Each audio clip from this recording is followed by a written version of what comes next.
ঝিঙে দিয়ে বাটা মাছের ঝোলটা দেখুন কি সুন্দর হয়েছে দেখতে। নমস্কার বন্ধুরা, আমি পারমিতা। গ্রামের খাবারের স্বাদ নিতে আপনাদের স্বাগত জানাই ভিলেজ ফুড ডিলাইটে।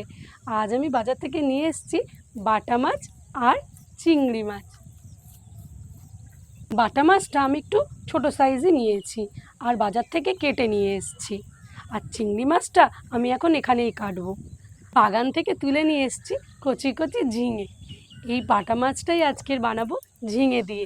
আর ঝিঙের খোসাটা কিন্তু ফেলবো না, ঝিঙের খোসা দিয়ে বানাবো চিংড়ি মাছ বাটা। ওমা, তোমার ঝিঙে ছাড়ানো হয়ে গেলে তুমি তাহলে চিংড়ি মাছটা কেটে নাও, আমি ঝিঙের খোসাটা বেটে নিই। ঝিঙের খোসাটা বাটার আগে খোসাগুলো ভালো করে ধুয়ে নেব।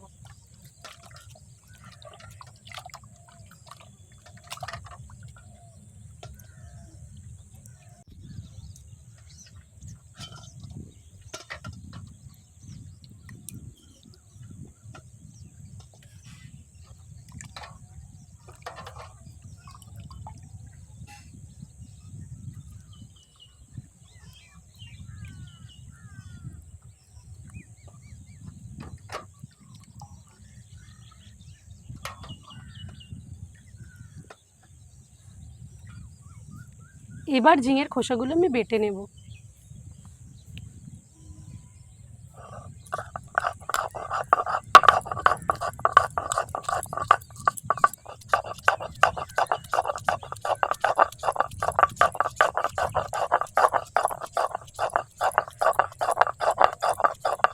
খোসাটা যত মিহি করে বাটবো তত কিন্তু বাটার স্বাদটা আরও ভালো হবে।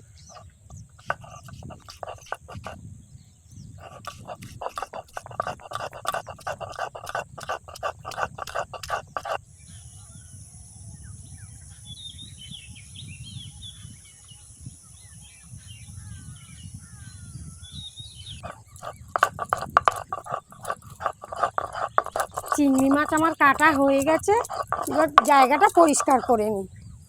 ঠিক আছে, তুমি তাহলে জায়গাটা পরিষ্কার করে নাও, আমারও প্রায় বাটা হয়ে এসছে। ঠিক আছে। এই ঝিঙের খোসার সাথে কটা কাঁচা লঙ্কাও বেটে নেব।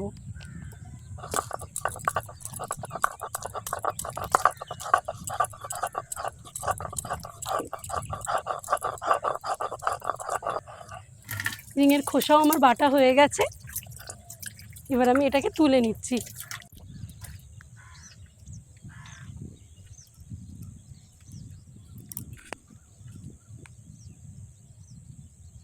মাছ ভাজার জন্য কড়াইতে দিচ্ছি তেল। তেলটা গরম হোক, ততক্ষণ আমি মাছগুলোতে নুন হলুদ মাখিয়ে নিই। নুন,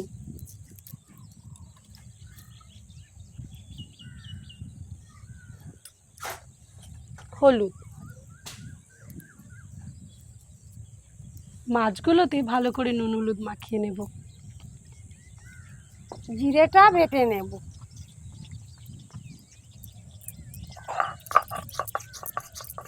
তেল গরম হয়ে গেছে, মাছগুলো এক এক করে ভেজে নেব।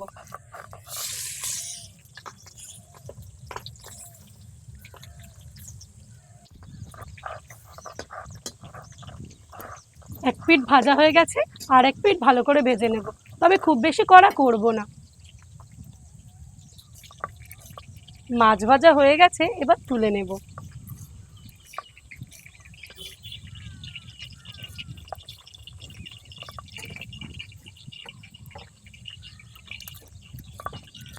বাকি মাছগুলো ভেজে নেব।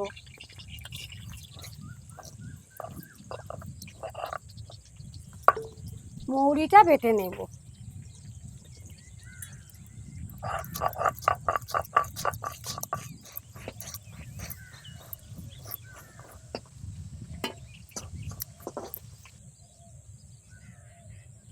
সব মাছগুলো আমার ভাজা হয়ে গেছে, তুলে নিচ্ছি।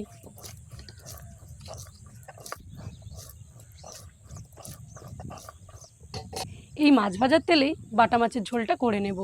তার জন্য ফোড়নে দিচ্ছি কালো জিরে, শুকনো লঙ্কা। এর মধ্যেই কাটা ঝিঙেগুলো দিয়ে খানিকটা ভেজে নেব।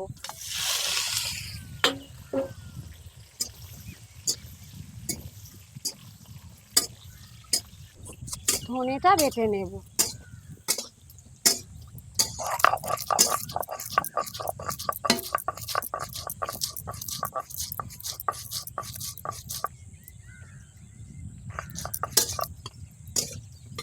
ঝিঙেগুলো হালকা করে ভেজে নিয়েছি, এবার তুলে নেব।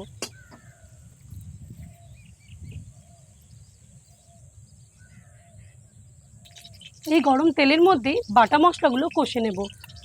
দিয়ে দিচ্ছি জিরে বাটা, ধনে বাটা, মৌরি বাটা, হলুদ, নুন, চেরা কাঁচা লঙ্কা।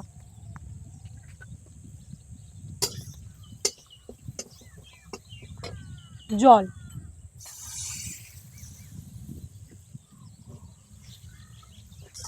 মশলাটা ভালো করে কষিয়ে নেব। আমি সব সময় একটু জল দিয়েই মশলাটা কষি, তাতে তরকারির স্বাদটা আমার খুব ভালো লাগে।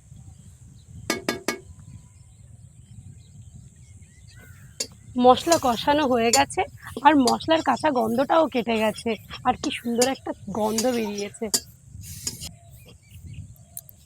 মশলা থেকে কি সুন্দর তেল ছেড়ে দিয়েছে। এবার ভেজে রাখা ঝিঙেগুলো দিয়ে দেব।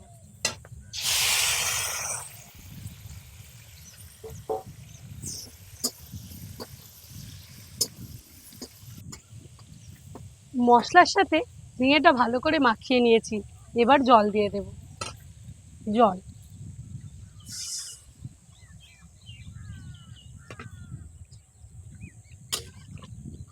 এবার কিছুক্ষণের জন্য ঢাকা দিয়ে দেব। ঝোল ফুটে গেছে, ভেজে রাখা মাছগুলো দিয়ে দেব।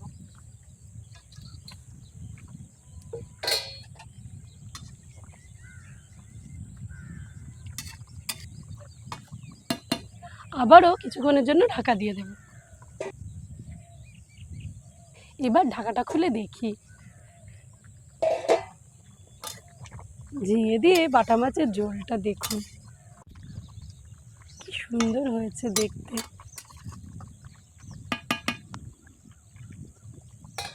এবার নামিয়ে নেব।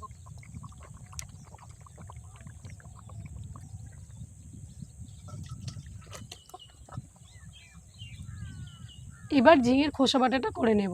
তার জন্য কড়াইতে দিচ্ছি তেল। প্রথমে চিংড়িগুলো ভেজে নেব।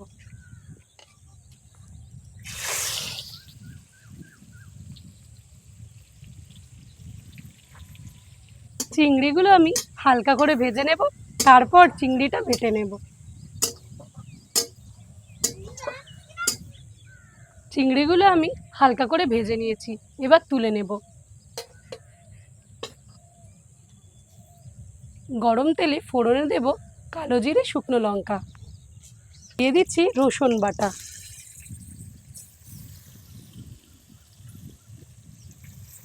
রসুনের কাঁচা গন্ধটা কেটে যাওয়া অবধি ভেজে নেব। ভাজা চিংড়িটা বেটে নেব।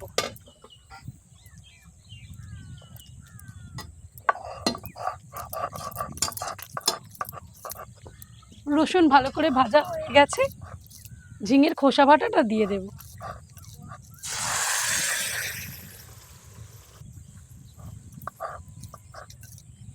যতক্ষণ না জলটা শুকিয়ে আসছে ততক্ষণ নাড়তে থাকবো।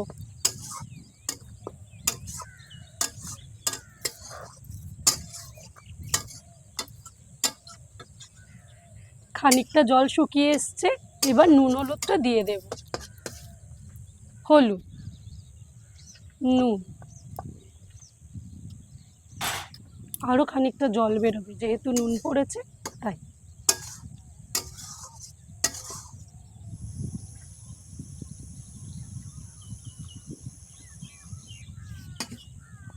ঝিঙের খোসা বাটার রস কিন্তু একদম শুকিয়ে গেছে।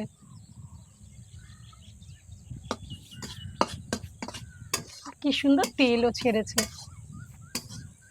এই অবস্থায় চিংড়ি বাটাটা দিয়ে দেব।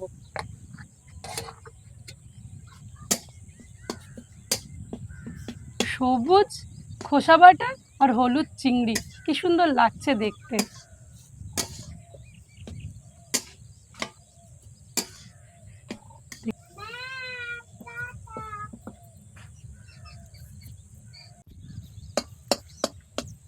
ঝিঙের খোসাটা কি সুন্দর ভাজা হয়েছে। ঝিঙের খোসা বাটা রেডি, এবার তুলে নেব।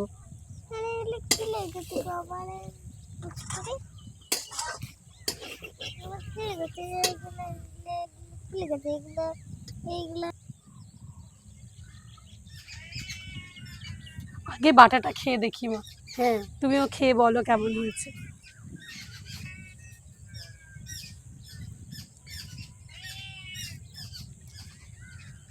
দারুণ, খুব ভালো হয়েছে।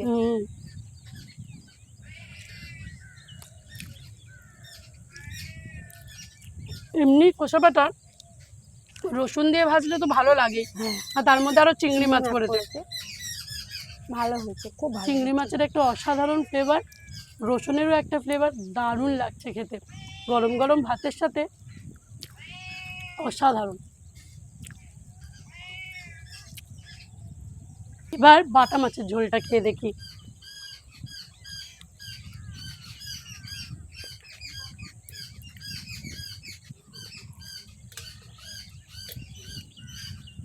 গরমের সময় এরকম পাতলা ঝোল হলে আর কিছু লাগেই না, বলো মা।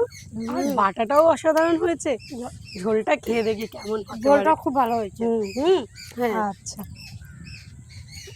বাটা মাছের ঝোল খুব ভালো হয়েছে। সত্যি মা অসাধারণ হয়েছে।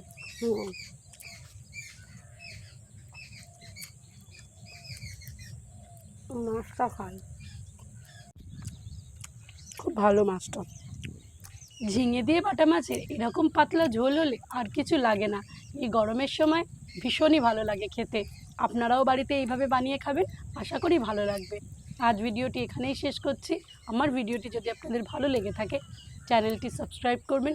অবশ্যই বাড়ির তৈরি খাবার খাবেন, সুস্থ থাকবেন, ভালো থাকবেন। ধন্যবাদ।